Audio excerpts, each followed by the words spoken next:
Welcome to the Find Your Edge podcast. I'm your host, Chris Newport, founder, head coach, sports nutritionist, and exercise physiologist at the Endurance Edge. Our mission is to empower people to reach and sustain peak performance and health. So get ready to dive into all things training, nutrition, recovery, and more.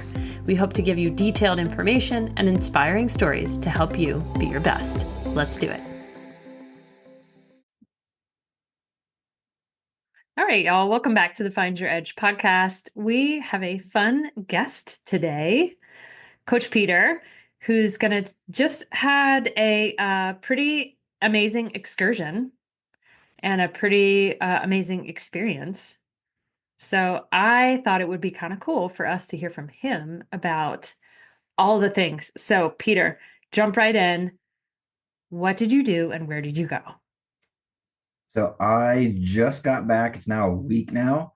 Went to New Zealand, Taupo, New Zealand for my third World Championship. So second, 70.3, went to St. George in 21, Nice in 23 for the full, and then obviously my third one last weekend. So just a little trip. Just a little jaunt, it's just a jaunt halfway around the world, pond. whatever. Yeah. So what a unique experience. And I just thought it would be really cool for us to hear from you. So prior to jumping into too much, give a little, for somebody who maybe has never been in triathlon, give a little bit of background on like what you just said, World 70.3. Like, what the heck does that mean? And what's a full? Like, give just like the Reader's Digest version to somebody who may not be in triathlon. So 70.3 World Championships is the half Ironman distance. So 1.2 mile swim or 2K, depending on where in the world you are. So 1.2 mile swim, 56 mile bike ride, and then a half marathon or 13.1. Obviously for the full, it's twice that. So 2.4, 112, and then 26.2. So Cool. that is the difference between a 70.3 and the full distance for the layperson. Nice. So is this something that you have to qualify for? For sure. Yeah. And how did that whole process go for you? This year it's always on the calendar to try to qualify. This year, I really only gave myself one shot. So we went to Boulder 70.3 in, I want to say it was June. Yeah, I think that sounds right. Yeah. They moved it from August to June due to other races. Had a decent race for myself. Went 5:06, which getting ready for Roth full in a month later, or 6 weeks later. So it was a perfect pre-race thing for Roth. So I was still getting ready to get into peak training for Roth, but did it. Executed what I thought was a good race plan. Yeah. So I think it was like 33 minute swim, 2:35 on the bike, and I think I went like 1:44. So based on elevation and everything else, the power was good on the bike. Heart rate run was perfect on the run. Finished 12th in my age group, which Nice. Typically I wouldn't stick around for awards, but my wife's like, shoot, why not? We're here. We're not going back for a couple of days. Let's just go and see what happens. And we went for the roll down because we knew that this was the last race. Okay, quick pause. What the heck do you mean by roll down? So roll Ironman down likes to be a little tricky, right? Yeah. So you have to look at your age group. So each age group is allotted X slots. Typically it's anywhere from 1 to I think it's 3 to 5. My age group is 45 to 49. Mm-hmm. So we get, I think it's 3, because I think we're a more competitive age group on the guy side. And so the roll down is if anybody ahead of you doesn't take the slot, it kind of just, like I said, it rolls down. Mm-hmm. So if the first guy takes it and 2 through 7 don't take it, then the next person to be allocated or would be available would be number 8.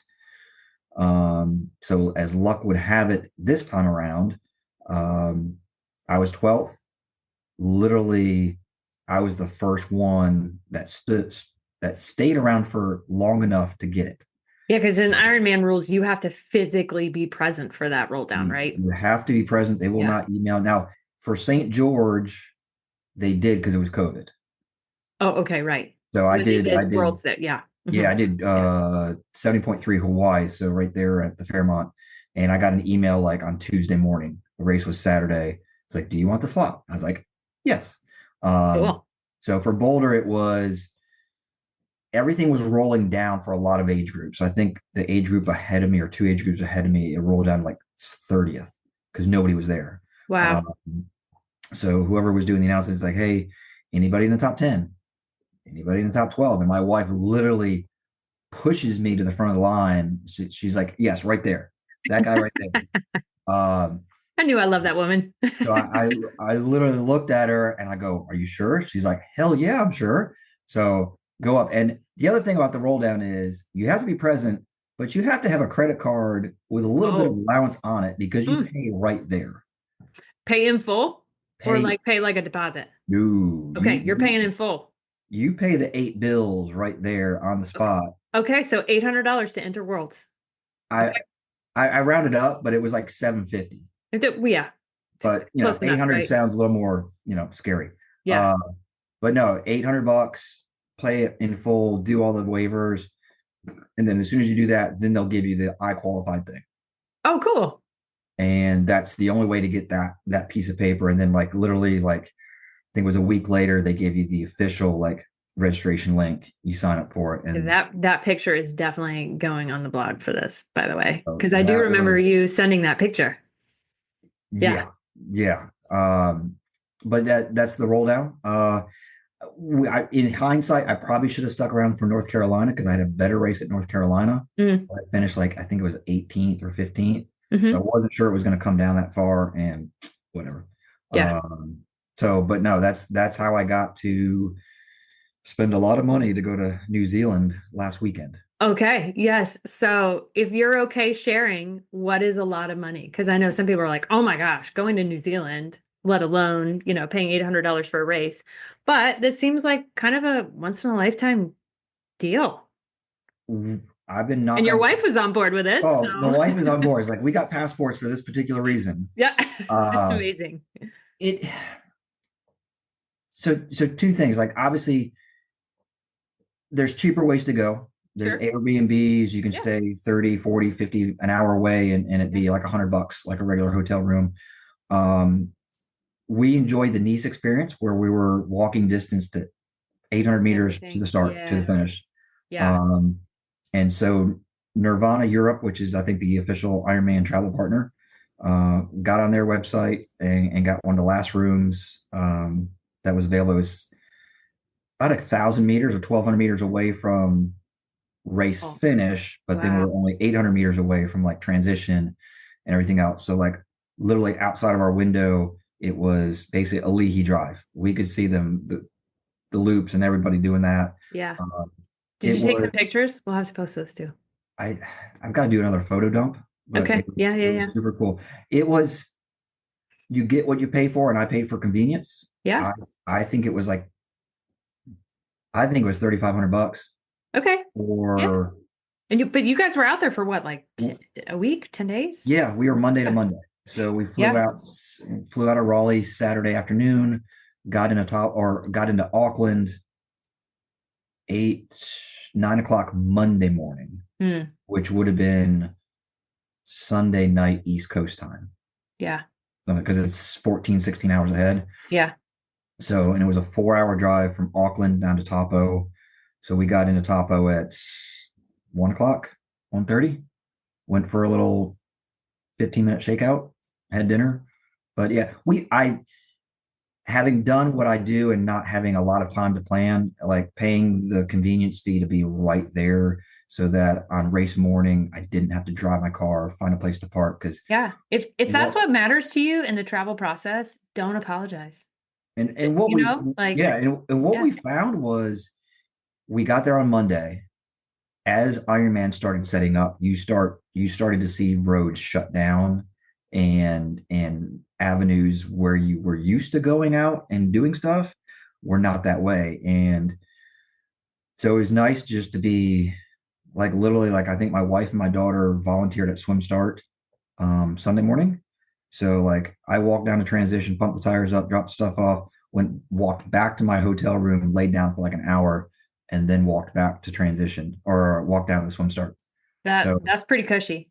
to be able to do that, I am Yeah. perfectly comfortable with. Yep. Um, and then going to Australia in October of next year, we are 600 meters away from race start, transition, everything else. So again, convenience, but it's a little cheaper for Australia than it was for New Zealand. Oh, But flights, I think I don't know if you're going to find a flight. It was $1,400 per person to fly out.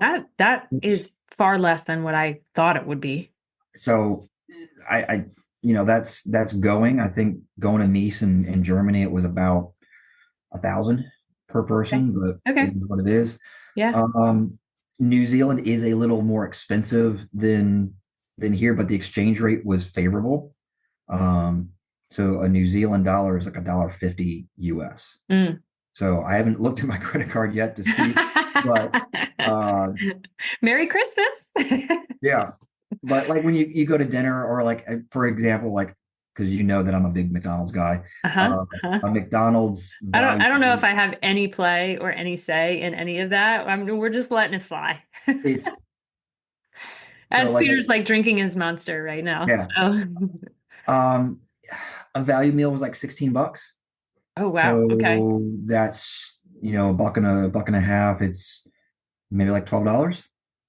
Okay. 11. So I think it's comparable that way. Yeah. Um, so once you figured out the conversion rate for the currency, Right. you're like, oh, $200 for a Lululemon finisher sweatshirt probably isn't that bad because it's only $120 or something like that. So Yeah. we kind of like, hey, this is probably once in a lifetime trip. We're just going to make the most of it.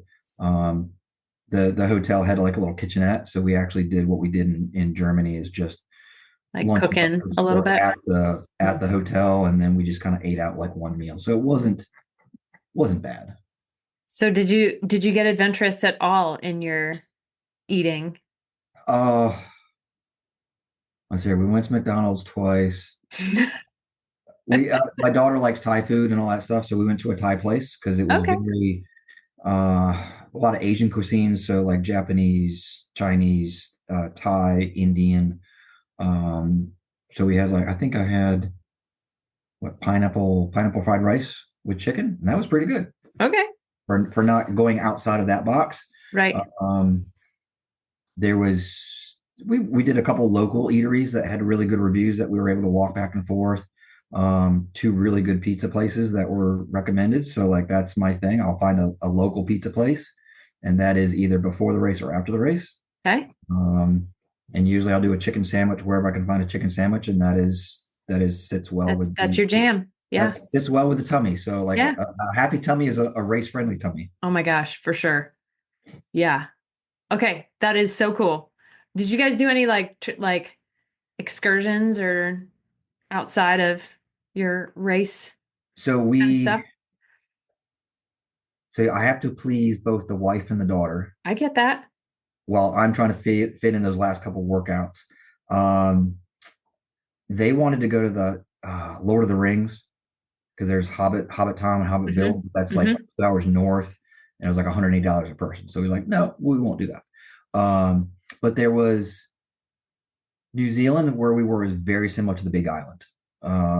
Topography and just overall vegetation. So we're like, oh, this is just like Kona.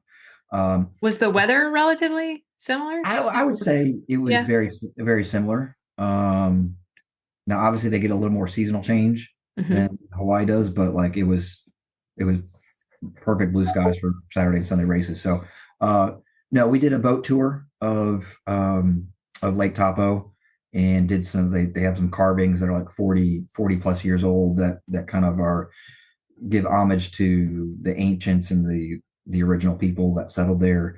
There's a lot of thermal hotspots. Oh yeah. Cool. So that was Craters on the Moon. So that was a huge, like almost like the Volcano National Forest Park in Hawaii. So we did that, and that's like a walking tour. So that was like an hour. and then Hookah Falls. So I may have to post a picture of that one too. But Yes, please. that was brilliant blue water or green because of that. And it could fill every 60 seconds. It could fill 9 Olympic-sized swimming pools. Wow. That's how much water was coming over the falls. Um, so yeah, we did everything that was in the tour book that was free and within basically 15-20 minutes of the hotel and everything else. So like we hit a lot of stuff. There was a lot of little walking things that we did in places. So like we did as much as we could without venturing north, east, west, and south of where we were. But if we went back, obviously there's more things, and obviously going to the South Island, going down to Christchurch and a couple other places. But Yeah. um, we enjoyed it. It was Lake Taupo is the largest freshwater lake in the southern hemisphere, and it was Cool. formed. Is that where the swim was? Yes. Yeah. So 66 degrees race morning, which Okay. I Fahrenheit. Yeah. I Mhm. thought it was going to feel colder than it did, but it was perfect. And Cool. then where we stayed, there was about like a quarter mile down the road along the beach, there was a thermal little pool. So it was coming out of the land and it would just feed into the lake. So you could go from the lake, like cold bath in the lake, and then go to this little thermal little bath and do like a contrast bath. So that was super cool. Yeah. Way cool. All right. So you get there, so now like with all the race stuff, so you swim in the Lake Taupo. Is that how Yep. you say it? Yep. Okay. How was the swim? Uh, I would say crystal clear water. Nice. Um, it dropped off pretty quick once you got in. So like I think when we went 300 out, 1200 over, and then 400 back in, and on the flat outside, I think it was like maybe 30 feet deep. You could see down to the bottom. Wow. So it's kind of very very much like Kona or I'm trying to think of another clear place I swam, but like Hawaii was probably like the next clearest Not place. in North Carolina. Not in North Carolina. Not at 70.3 North Carolina, Nope. or well, I guess maybe like Lake Lure or Lake Logan. Yeah, yeah, yeah. That Out was in the pretty cool. mountains. Yeah, in the mountains. Mhm. Yeah. Um, no, I tell my wife is like, this is what I'm gonna do in the swim, this is what I'm gonna do in the bike, this one, and she's like, you came out like 2 minutes ahead of what you told me. So like that was Nice. Cool. good. So, and I remember you mentioning that I think you're in like the last wave. So tell us about that. Like where, race morning, you put all your stuff up, you went back and kind of chilled out for a little bit, then came back down. And then where were you at how many people were in this race too? They said there was between the guys and the girls, it was 6,200 people. And it Um, was men only and then women only on a different day, correct? women were Yeah. 2,400 on Saturday, which would have left 3,800 on Sunday. The final results only had about 3,000 or a little over 3,000. Mhm. Pros went off at 7 a.m. So transition closed at 7. My wave, the last wave, the old man wave, or the semi old man wave, however they want to vilify me, 9:19. Oh, So the last wave to touch in the water was 9:19, almost 2.5 hours after the fact of the pros. So wow. when we're listening to the race announcers, like, oh, well, Hayden Wild is getting ready to get off the bike. I looked at a guy next to me. I go, that sucks. Yeah. He's like, it's great for the spectators. Like, well, it's not great for us. No, no. So Interesting, because you're probably not used to being in the back. in Nice, we were the last wave. Okay. And that was a little discouraging because by the time I got in the marathon in Nice, they were starting to clean up the aid stations on the Oh, run. yeah. Um, like I get it because they want to get by that time everybody should be off the course, so it's Hmm. that 8 hours or 8.5 hours, whatever it is. It's just disheartening while you're waiting for 2 hours Yeah. plus to get in the Yeah, water. you're Like, like, I could be done or sooner, but I could be done at noon. I could be done at hmm 1 o'clock, but no, yeah. now I've got to be done at 3 o'clock. And for me, it was really like you knew it was going to get hot. Hmm. So you're working about like, well, how are you going to manage the bike to get to the run so you're not overheating, um, and everything else. So I literally texted Carly. I was like, She told Carly, me that. She's I, like, yeah, I, I Peter need had a some panic. last minute things. So I'm freaking out. And but she's like, you got it. And it's different. Like I told my wife, it's different coming from somebody outside of your immediate circle. And Totally. that puts it more at ease. Yeah. And because like my wife's going to be there for me regardless. My daughter's So going to be there. so sports psychologists don't have it all figured out in their own heads, right? We do, but we want to make sure that we have it figured out. So we just need that extra little nudge. Like, I think, yeah, I mean, that makes you human, Peter. yeah.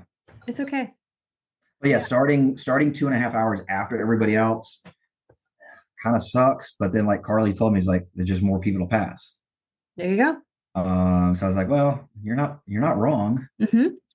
So I love how we all learn from each other all the time. It's so cool.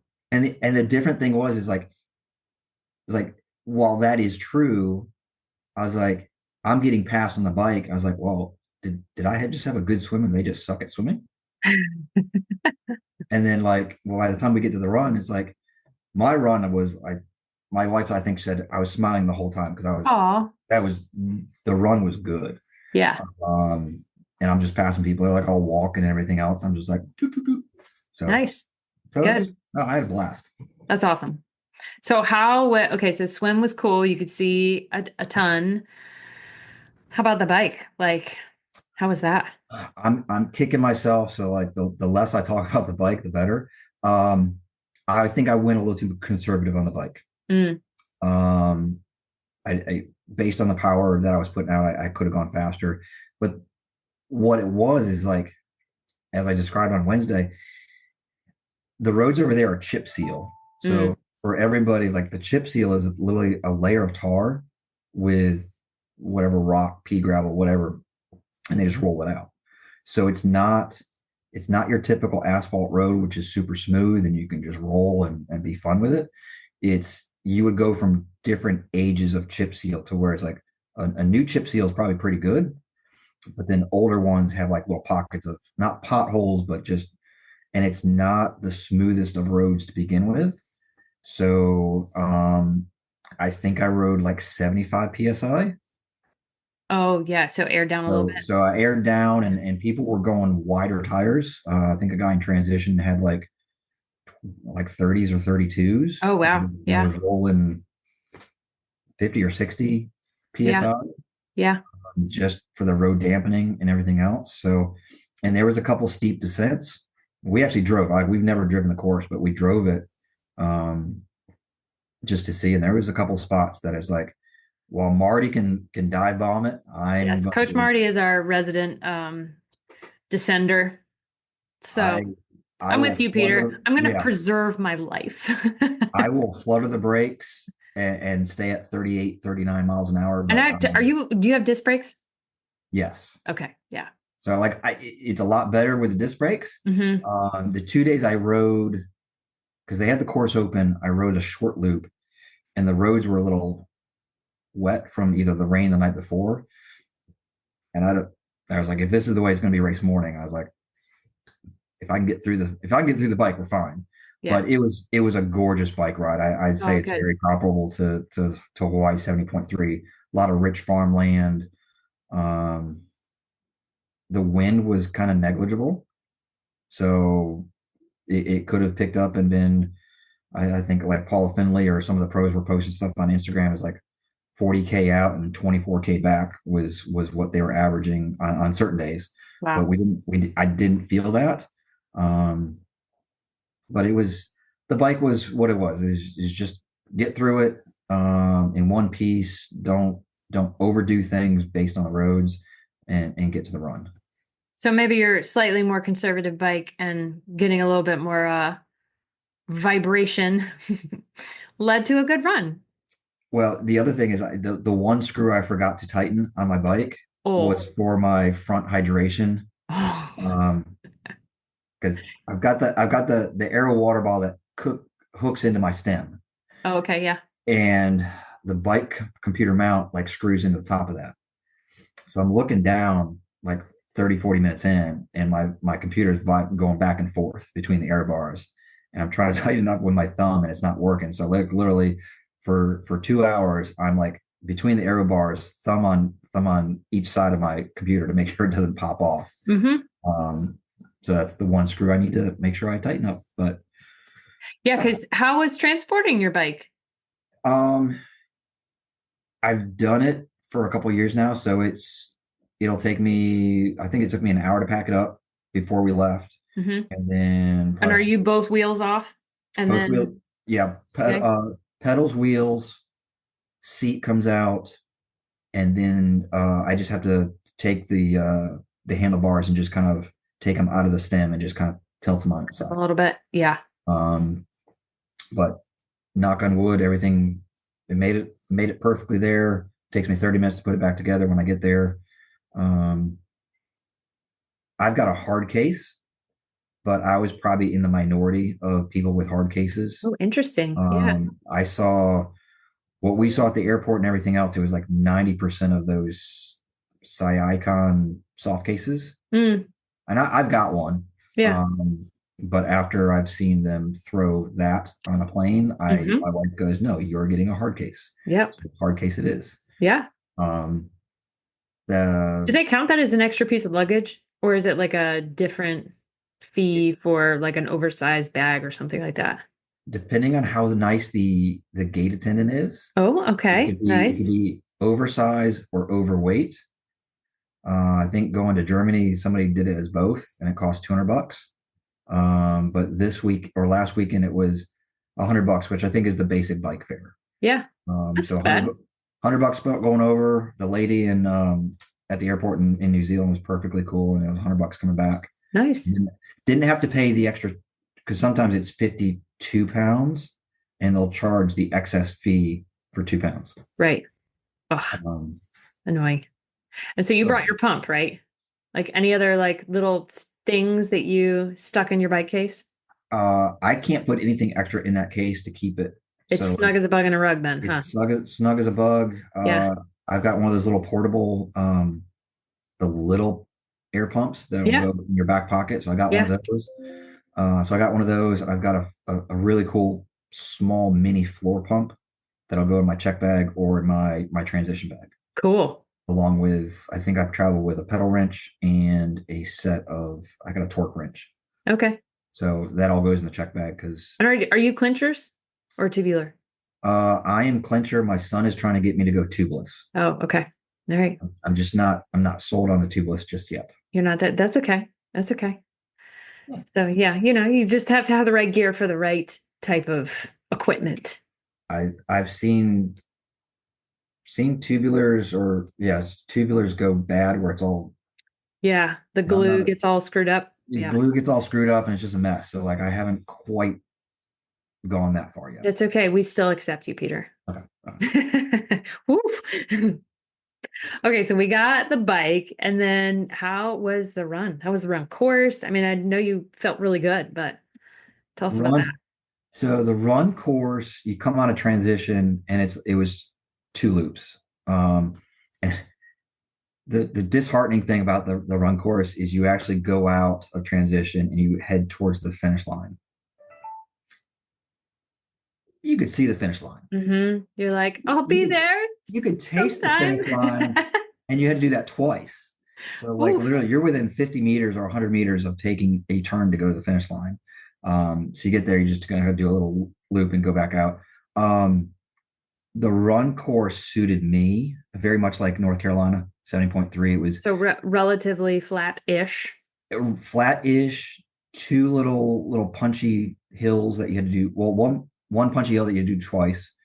Um, I'd almost say it was net down because of how long the downhills were compared to the uphills. Mm, Um, you basically ran along the road, then you got on a bike path that kind of went along the water, and then you kind of made a little U-ey and then headed back on the road all the way back to up to the finish. So like it just kind of rolled. Like yeah. I'm getting better at the nutrition on the run. Nice. So I was able to take, I think, two gels. I had four with me. I took two gels, I think one at four, like maybe five or six, and then one again at maybe like nine or 10. Okay, cool. So Um, nicely spaced out. Cool. So that's good. The stomach allowed that, so I'm Mm-hmm. very grateful for my Yep. stomach. Mm-hmm. And the only time I slowed down or did any kind of walking was just going through the aid stations, just grabbing water, um, water for my little headband Omnius cooling hat Oh thingy. yeah. Yeah. Cool. Um, so I had that, and I for this one because we started so late, I wore my arm sleeves or my sun sleeves the entire race. Mm. So part of the water that I would take at the aid station was really just to douse the arm sleeves to keep that Keep part of cool. me cool, and then Yeah. just put ice in the back of my kit. Um, but yeah, it was fun. It's fun passing people on the run, and they're all talking, have a good time. I'm just like, "Zoop." Yep. Bye. I'm just like 145 beats. Hey, we're rolling 730s or 745s, whatever it Yeah. was at that Yeah. point. Um, now the only thing, now I told my wife, I was like, this is the first race ever that the last 2 miles, like I lost feeling in my fingertips. Interesting. It was Okay. getting tingly, and I've never Mm. had that. So I Were think your hands swelling? I don't think they were swelling. It was really weird that it was just like pins and needles type things in my fingers, in my Mm. hands. So I don't know if that was, I don't think it was dehydration or anything like that, but it's just a weird feelings. But Did had it it go been, away relatively quickly as after soon as you? I finished and kind of got some water in me, it kind of went away. It was just Yeah. a weird sense that I hadn't had before during a race. Yeah. Interesting. Um, but no, it's fun. It was the run compared to the bike and the swim. I think some of the pros mentioned this. It was people wall to wall, kind of like Roth was. Just Wow. people everywhere from the time you got on the run to the farthest end of the run course and everything else. So the atmosphere during the run, I think was really cool, like a Roth. But yeah, that I think that was fun. It was a great day to race. We'll say that, and Yeah. just have the people and everything else was super cool. It almost sounds like it's a bit of a catch-22 because with triathlon, we don't have the Chicago Marathon with 30,000 people or 20,000 people. You just can't, you logistically could not have that many people swimming, biking, and running all at the same time. But that being said, it sounds like having a bigger race, which in this case it sounds like 3,000-ish. There, Yeah. I don't know how many people DNF'd, but that's a lot of people on a triathlon course.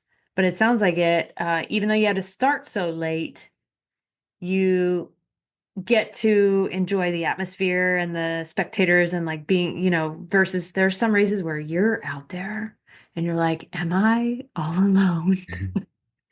Where are the people? I mean, would you agree with that or any Yeah, other sort of I thoughts on that? even so I finished around 3 o'clock, well, ish. Hmm. And there were still people on the run course. So even by the time we got back to the hotel at like 4:30, there were still people on the course, obviously very few and far between, but there were still people like cheering and everything Oh, else. cool. Um, so that part of it was super cool to see, some of the physically disabled, like the double amputees. Oh, wow. There was at least one, we saw one, that was coming up to the hill to finish, and some of the older age groups. Um, so it was super cool. Yeah. I just to have people on the course, and maybe that's why they spread us all out to have that. But like even on the women's race, because we were doing stuff back and forth, and um, we saw the pros race, the women's pro race, and then we stayed around town for lunch and everything else, and just walked back and cheering everybody on. So I think that's super cool. Yeah, definitely. I wish more people would do that because yeah, it can be hard to be at the back. So needing some more spectating and Yeah. Coach Carly's being there like, you got this, you know? So that's cool. So tell us about the finish and like the medal and all that kind of stuff. So I want to share my last mile was probably like sub 7, just Okay. 7. Okay. So You were cranking it. I was cranking. I think I think my last 5 miles I negative split. If I looked at my Strava, and everything was negative split, my last whatever it was like 640, which was cruising for me. Yeah. Um, I know your podcasters won't be able to see it, but That's That's huge. cool. That is like that's a heavyweight. Oh, okay. So that I You have to don't stick that on the scale then. man, that is I'd have to compare it to like I looked at my Roth medal. The Roth medal is like not even like about the a little smaller, but Yeah. definitely from a weight perspective, like the World Championship medal is like it's got some girth to it. It's Yeah. big. Yeah. Heavy. Um, no, it was super cool. Like Ironman does the whole run up. So like the last 100 meters, it's got the carpet and it's got the big banner thingy, and they're calling you out, and you can see the See your finish line, name the on the name on board. the thing, and Hmm. I think I told my wife and my daughters like, please just get me a picture of me crossing the finish line so you can see my name. And she's like, we couldn't get super close. We got what we think is you Yeah. crossing the line, but anytime crossing the line at a world championship or a big event like that is Really special. what and what they say at the welcome banquet is like the hard part is getting here Mm. and then just enjoy the experience. And like obviously I'm not going to be a world champion or top a podium. So really for me it was just enjoy the experience, knowing that you never know when you're going to be able to qualify or get that roll down to go to the next one. So like Yeah. I think that's why we jump at any opportunity to go. Um so like Nice was super cool last year. Topo was super cool this year. I think I'm only giving myself one shot next year. So we're going to Musselman in June, which I think is one of the first races for whatever 26 will be, because I think the window closes for Spain before that. So Worlds will be in Spain in In 2026. 20, well, 25, they're in Spain, but I think it's an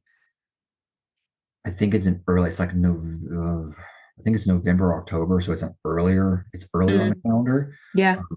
So the qualifying window, I think, closes maybe May. Yeah. So Um, if this is ever on somebody's radar, they just, these are just things you need to be aware of, so right? the best hack that I can probably say is pick a race that's one of the last races or the last race when the qualifying window closes. Mm. So like if you and I think Ironman does it. So they'll have the whole race calendar and when the last race to qualify for whatever world championship it is. So like say it was like Boulder. Boulder was the last race to qualify. Do Boulder or do something in that window and then go to the awards. If you finish in the top 20 or top 30, just Yeah. go. Yeah. Then you might get because everybody ahead of you is like, well, I've already got my slot. I've already got this, or I don't want to pay X amount of dollars Right. to go. And I think that's kind of my MO because I don't think I've ever podium at an Ironman branded race. I've come very close. Um, but And if you're I, no slouch, Peter. I, So, you know, well, thank you. you're welcome. I question myself sometimes. Um, but that would be my suggestion. If you want this, if this is ever on your radar, is it's called cherry picking. You pick Yeah. your races. If you want to go to I would just call that being strategic. I Because if you never know who else is going to show up. You never know what their performance is going to be. What you can control, you can control. End of story, right? So, and if you want to go to the Ironman full distance, you just have to choose a race to go to France because nobody wants to go to France. okay. Everybody. So like if I wanted to qualify for full worlds again, not that I would pay to go to France to do that regularly, but I would go if I qualified. Just pick and choose. Right. Yeah. Yeah. Being strategic. I Being dig it. strategic. Yeah. Yeah. So, which ties into, and you mentioned this at the banquet, like you've worked so hard to get here. And I know that I asked you this a little bit before we started recording. What would you say to the Peter who started triathlon like your Peter just finishing worlds and then the Peter who's like just getting into triathlon? Like what would be that conversation? Like what tips or pointers would you give him? And do you have any regrets in the way that you got there? See, my wife isn't here, so I can say what Mhm. I would want. I ended up, so I started in 95. So I ran at Elon. We didn't have track. So I needed something. So my roommate and I he was doing them. So like I did them and did raced It from. was cross training, and I know you talked about this in your coaches podcast we did. So I'll link to that if anybody missed that. I thought that was really good. So I went from 95 to I think 01 and or 02 because I did Wisconsin in 02. And then I kind of stopped. Hmm. Didn't stop training. I just stopped doing triathlons. I was in graduate school, had two kids and everything else. So it was like, do I continue to try to race and train, or do I take a step back, get the career started, and then so that was 02. So then in 20, maybe 2012 or 2010, started back in.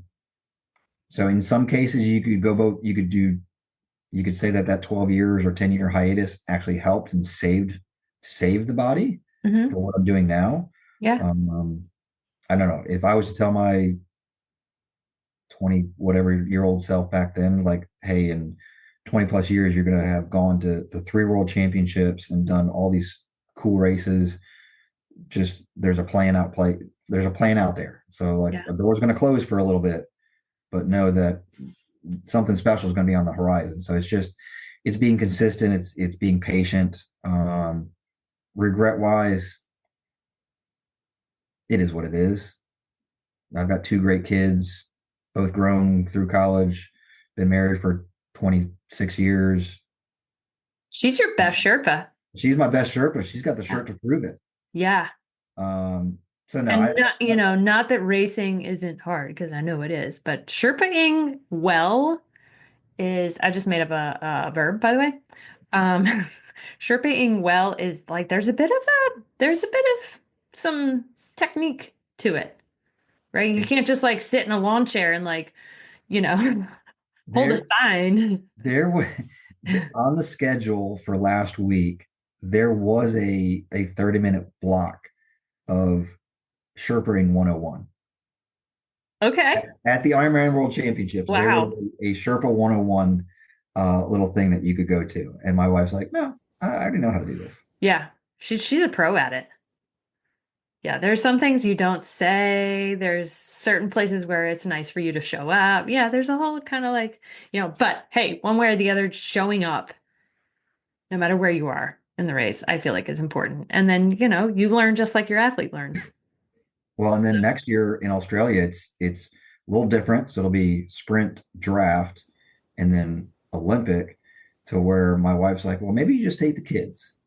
And so she's flip flopping, but she's like, no, I'm going. No, that's just because the rest of us are all gonna come with you. She's like, Like, I'm not gonna let Tracy, them you can go have a to break. I'm not gonna let them go to Australia and me not go to Australia. Coach's field trip. I got my spot. I got my room. We're 600 meters from the start. So like That's so super cool. convenient. That's going to be awesome. Okay, so I wanted to finish on some, you were sharing this in our coaches meeting last week. There was some, like, you had some really cool experiences that were, I mean, outside of racing. Share some of those, some Let pro experiences, oh oh and, oh you oh. know, cool conversations, and like, oh my gosh, I'm actually doing this. So with every world championship, they do like a fun run. So it's an opportunity to get another medal, another T-shirt. What? There's a medal that goes with this? You're gonna have to Participation, give so many pictures. participation medal. Oh, okay. Um, All right.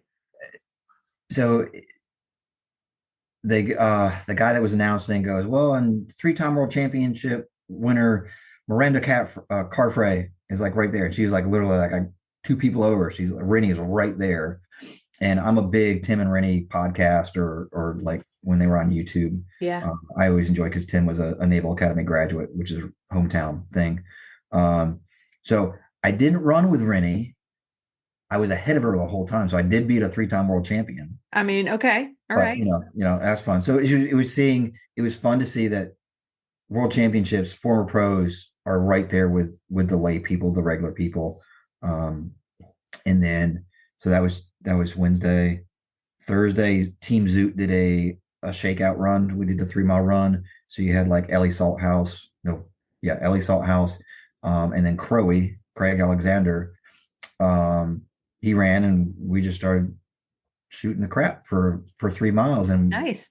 I asked about the Ironman coaching certification and how that all is. And he's kind of like, while he doesn't write anything, he oversees the content and everything else. So like Okay, we were cool. talking about that. His daughter goes to the Charleston Southern or University of Charleston and Hmm. runs. So we were just talking about that and the differences between like the European mileage coaches and then how that translates to American coaches, and told him that I coach college. And so it was fun being able to talk to him for that and just getting like I was like, oh, maybe I do know what I'm talking about. Yeah, yeah, Um, you totally do, Peter.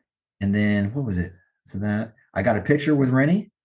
I think Saturday morning for the ladies. She was walking from the broadcast booth to wherever she was going, and I kind of got her attention. So I've got a little selfie with Rennie.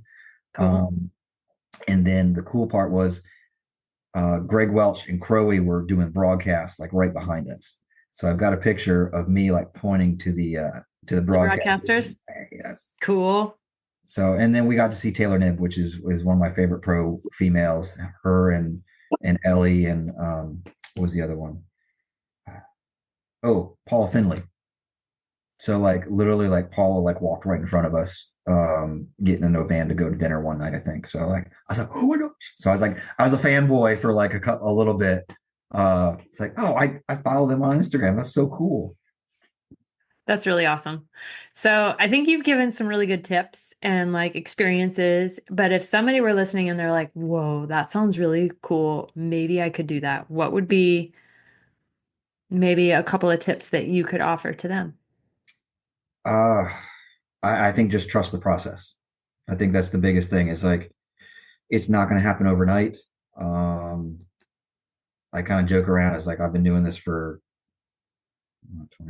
I would say 30 years. I'm going to say 20 years, with time off, but like it's going to happen organically, and it's going to be very fluid when it does happen. So I think just like little piecewise type thing. So maybe it's top 10 year age group to top five locally, and then test yourself with regional type championships or national like age group type championships. So like I'm a big believer now that while I while I feel I'm a good regional and state athlete, because I always check my national rankings and everything else. It's fun testing yourself nationally when you go to like age group nationals or a world championship. You go, man, I thought I was pretty good, but I finished 200 out of like 300 in my age group at the worlds. And my wife's like, dude, it's a world championship. What do you Yeah, expect? So that's the fun part, I think, is just doing that. I think when I looked at my Ironman all world stuff, I think I'm 95th in the country cool. for my age group and like top 500 in the world. Wow. So like that's cool. Like putting in perspective is like, well, I finished here, but then when I look at the world rankings and all world, I was like, that's super cool that I'll be an all world athlete 4 years running, which Yeah. I know is probably not big in the grand scheme of when you see people's bikes that have like all these stickers or they're like they're wearing their Ironman stuff from 15 years ago. I still haven't gotten to the point where I can wear old race stuff to races. I think that's a conversation Marty and I'll have to have. Yes, totally. Um, Yes. but it's also a conversation. It's like I've got Marty in the back of my head, and I've got my daughter. He's like, why are these people wearing this race stuff during the race? Why do you do that? That's bad luck. That's bad Where, juju. yeah. That's bad juju. Don't do that. But no, I think the you just test yourself and be patient, and ask questions, and don't be afraid to jump in the deep end, because who knows? Yeah. Great words of wisdom. I love that, coach. Great job, Peter. Congratulations. Hey, thanks. And thank you for sharing your story.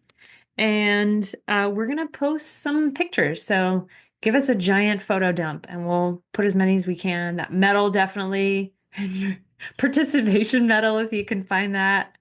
And whatever like selfies you had, that'd be really cool to share. Well, when they said at the welcome banquet, it's like, well, if you cross the finish line, you get the big medal, which we all want. We all want the big medal. Right? You get the finisher's hat, the finisher's t-shirt, and then the finisher's towel. Ooh. So you're getting like some Some good stuff swag right right there. there. Yeah. Super swag. So like Yeah. my wife's like, as long as you get off the bike, I don't care. You can walk the run, but you're getting those four things. That is a Sherpa princess right there. It's like I want you to have that stuff, so you're going to make any means necessary to get to the finish line.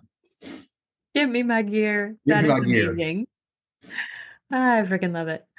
Awesome. Well, Peter, thank you for sharing your story. And thank you, everybody else out there, for listening. And we will catch you next time. Thanks for listening to the Find Your Edge podcast. If you like what you heard, don't forget to subscribe on your favorite podcast platform so you never miss an episode. And if you're interested in learning more about our endurance coaching, sports and wellness nutrition, metabolic and sweat testing, triathlon training team, or our triathlon training library, be sure to check us out at theenduranceedge.com. And don't forget to follow us on social media at The Endurance Edge. Thanks again, and we'll catch you next time.